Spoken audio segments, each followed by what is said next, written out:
Start करने जा रहा हूँ। इसमें आप लोग क्या सीखेंगे, आइए पढ़ते हैं। पहले 3 क्वेश्चन आपको बाद में करवाऊंगा, इसका क्वेश्चन नंबर 4 पहले मैं आपको पढ़ाने लगा हूँ जी। क्वेश्चन नंबर 4 है हमारे पास, अगर मुरब्बा ए के जिला की लंबाई है 2 सेंटीमीटर, मुरब्बा बी के जिला की लंबाई हो 6 सेंटीमीटर, तो फिर हमने इसके 3 आंसर निकालने हैं। पहला तो आंसर है मुरब्बा ए के जिला की लंबाई मुरब्बा बी के जिला की लंबाई के दरमियान निस्बत निकालनी है।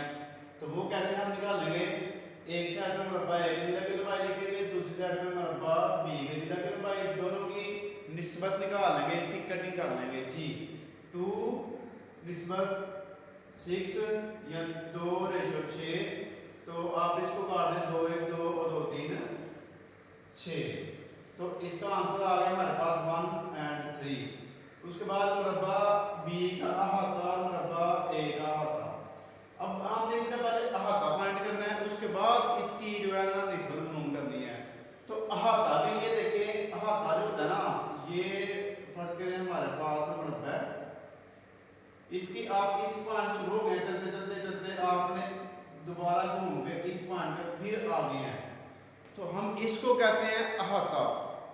यानी कि कोई भी जगह हो, उसकी जो बाहर वाली बाउंड्री हो, बाहर वाली जगह हो, उसके जो गिर्द आपने कोई तार वगैरह लगानी हो, तो उसके लिए आप अहाता मालूम करने हैं। फर्ज करें कि आपके पास कोई बड़ा खेत है, तो उसके इर्द गिर्द आपने वो कांटों वाली तार लगानी है, तो उसके लिए आप उसकी बाहर से जो है ना पैमाइश करेंगे, उसको हम अहाता कहते हैं, ठीक है। तो ये जो है अहाते का जो देखिए आप इसके पास इधर हमारे पास 1 2 3 और 4 साइडें इसकी हमारे पास, तो इसको हम इसका अहाता मालूम करने के लिए 4 को इसकी लंबाई के साथ मल्टीप्लाई कर देते हैं, जो कि इधर मैंने किया हुआ जी 4 × 2 और 4 × 6। यानी कि आपने अहाता मालूम करने के लिए मुरब्बा का जब भी अहाता मालूम करेंगे, तो आपने उसकी लंबाई को 4 से मल्टीप्लाई कर देना है। तो 4 2 8 है, 4 से 24, फिर इसकी हमने 2 से कटिंग की है, पहले 2 4 8 2 1 2 2 2 4, आगे फिर 4 से 4 1 4 4 3 12, तो ये मुरब्बा का अहाता हमारे पास आ गया। उसके बाद ये हमारे पास अगली टर्म है रकबा। तो रकबे के लिए देखें, ये हमारे पास मुरब्बा है, तो इसकी एक साइड की जो लंबाई है वो 6 है, तो बाकी सबकी भी धारा 6 ही होगी। मुरब्बा ऐसी डायग्राम होती है जिसमें हर साइड की जो लंबाई है वो एक जैसी हो, सेम हो जी। तो मुरब्बा का जो रकबा है ना, वो ये अंदर वाला हिस्सा होता है।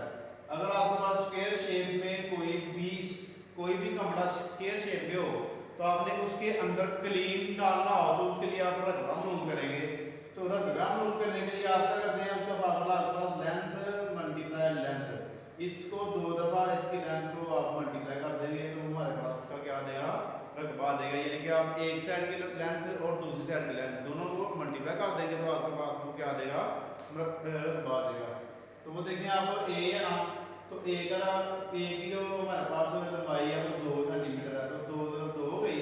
बी की जो लंबाई है वो 6 सेंटीमीटर है, तो 6 हो गया, 2 2 4 और 6 6 36, तो 4 1 4 और 4 9 36। तो ये हमारे पास इसके तीनों आंसर आ गए। तो इंशाल्लाह अगला क्वेश्चन करते हैं जी। अगला क्वेश्चन हमारे पास, पहला क्वेश्चन, हर 6 रुपये के इवज 72 रुपये फी दर्जन के दरमियान निस्बत मालूम कीजिए। यानी कि आपने क्या करना है, 6 रुपये की करनी है और 72 की फी दर्जन के हिसाब से। तो दर्जन में आपको अगर 12 होंगे, तो आपने 72 को 12 में डिवाइड कर देना, तो ये भी एक दर्जन हो गया, दर्जन के हिसाब से हो गए। अब इनकी कटिंग करते हैं, तो ये हमारे पास बन जाएगा 6 1 6 और 6 1 6। उसके बाद 160 की और 150 की निस्बत मालूम करनी है, ये भी सिंपल सा सवाल था। तो इसका आप एक एक जीरो खत्म करेंगे, तो बस ये आपका आंसर आ जाएगा, क्योंकि इसके बाद कटिंग नहीं होती। उसके बाद क्वेश्चन नंबर 3 है, 72 रुपये 24 के लिए और हर एक के लिए 4 के दरमियान निस्बत मालूम कीजिए। 72 की 24 के लिए करनी है, तो 72 को 24 में डिवाइड कर देना है और 4 रुपये की रेशो निकालनी है, तो वो 4 आपके ऐसे आ जाएगा, इन दोनों की भी कटिंग नहीं होती।